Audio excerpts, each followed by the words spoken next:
Okay, the first step to making your paper snowflake is you're going to need to find 6 sheets of decorative paper that are double-sided. So I have a variety of decorative paper that has lots of different patterns on them, and they're double-sided. That's key.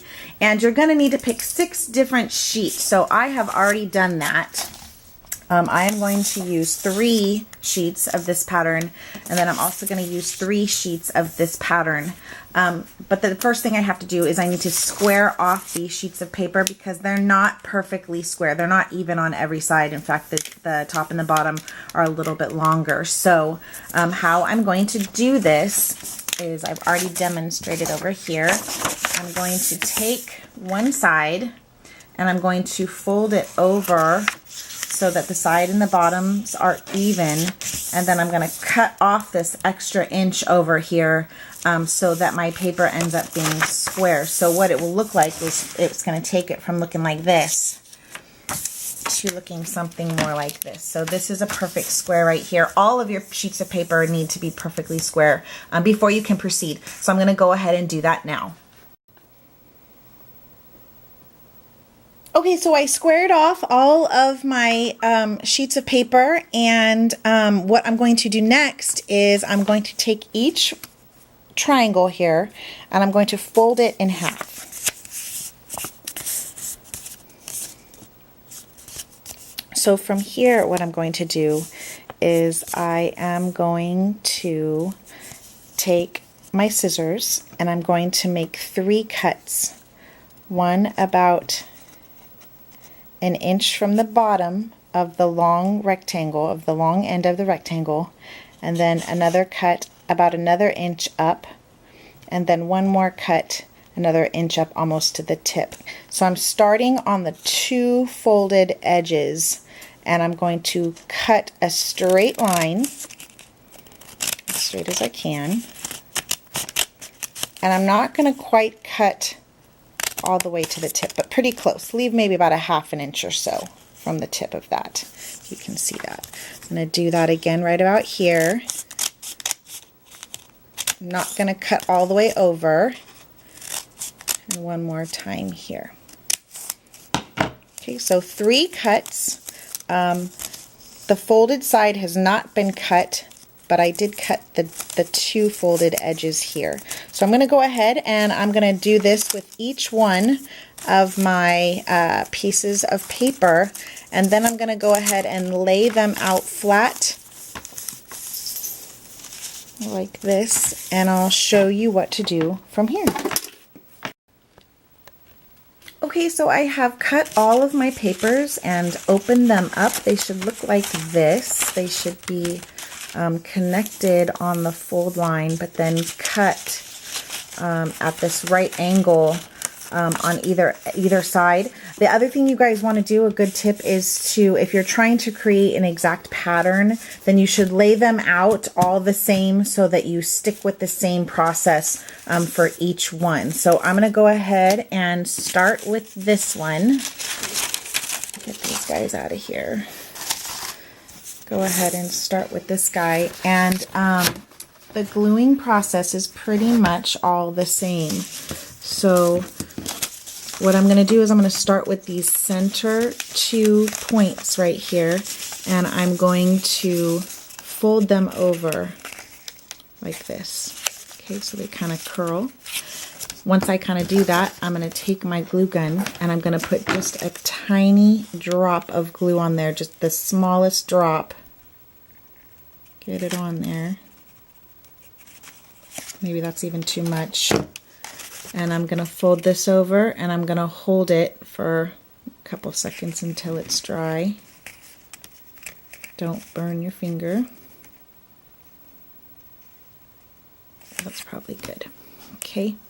So next from here, I'm going to flip my paper over. This is why it's important to have double-sided, because you're going to want to see all the sides of your paper.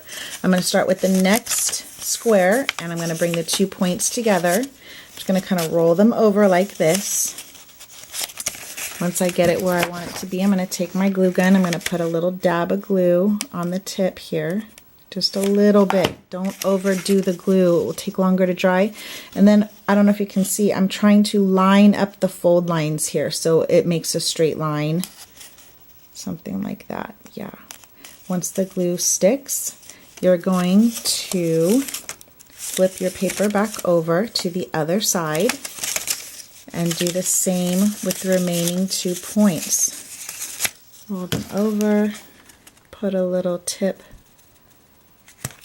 of glue on the tip of it, and then line them up.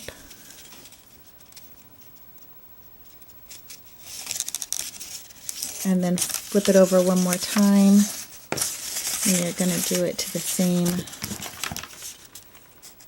corner on this edge here.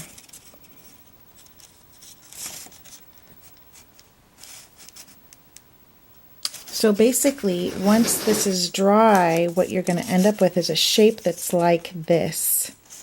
Okay, you're going to do this to all 6 of those sheets of paper, and notice that when I flip it over, it looks differently. This side looks more red, this side looks more blue. So that's another thing to consider when you're putting this together. So go ahead and glue all your 6 pieces of paper, cut them and glue them so they look just like this, and then we'll move on from there.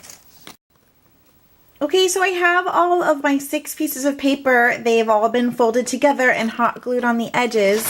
So next I need to basically just glue them all together.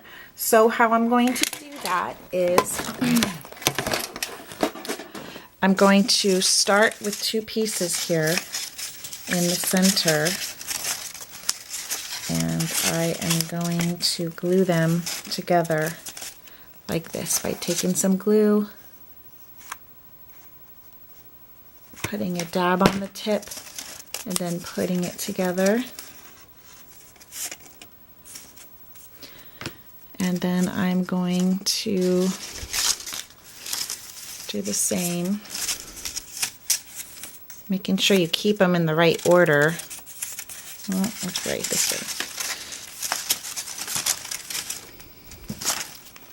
Put a dab of glue here,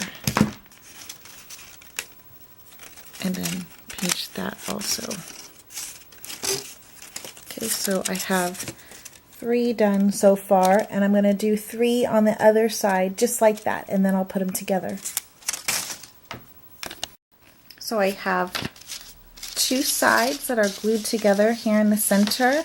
Now I'm basically just going to glue them together right in the middle. I'll just put a dab of glue on one side, and then I will pinch them together. I don't know if you guys can see that, right there in the middle.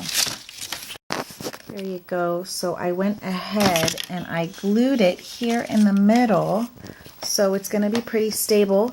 The last thing I have to do is put a dab of glue in between each one of these pieces here so that they stick together. So one here, here, here, here, here, and here.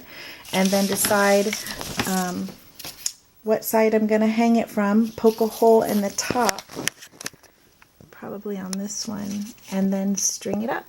I'll show you the end result. Okay, so here is the final result of the star we just made, or the snowflake we just made.